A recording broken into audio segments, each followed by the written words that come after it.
Yan, dahil kasama ko si nanay, mayroon ako ngayong dalang Ribisco. So, papipili ko si nanay kung ano nga bang paborito niyang Ribisco na lagi niya kinakain tuwing siya ay umaalis ng bahay or may pupuntahan. Nay, anong favorite mo? This? Ito nga pala yung favorite ng nanay ko. Ito ang Ribisco crackers. May pasobra dahil special ka. Ayan. So, ito naman yung, wait lang, mamaya. Ito naman yung akin, yung Ribisco crackers with honey butter. So, ngayon, pares namin itong titikman kung ano yung mas masarap. Bali-salitan kami. So, ngayon, naipakita mo kung paano mo siya buksan. Buksan mo na. Already? 1, 2, 3. Wait lang, yung ganito lang. Pipiraso ko lang ng konti. Titikman mo muna. Pakita mo yung Ribisco. Hindi makikita yung Ribisco. Yan.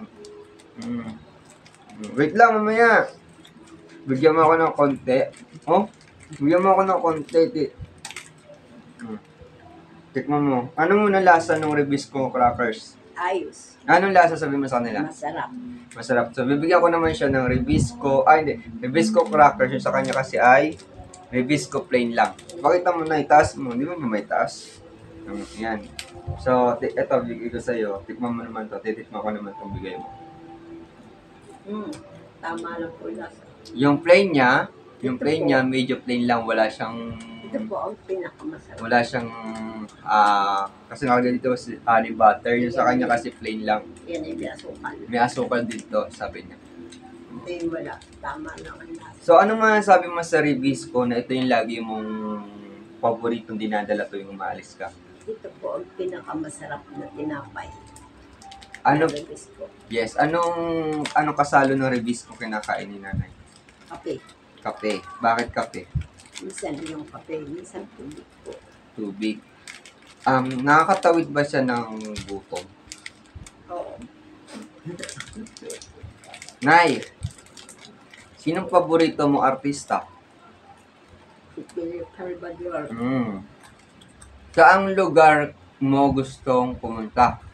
Sa Manila. Manila. Anong bansa ang gusto mong pasyalan? Sa Luneta. Bansa!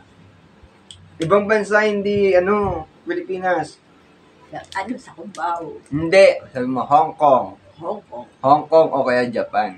Hong Kong Ayan. kaya. Okay na yun. Hong Kong o Japan. Ngayon, gaano mo sinasabi na importante ang Ribisco sa ating hanap buhay o sa ating pang-araw-araw?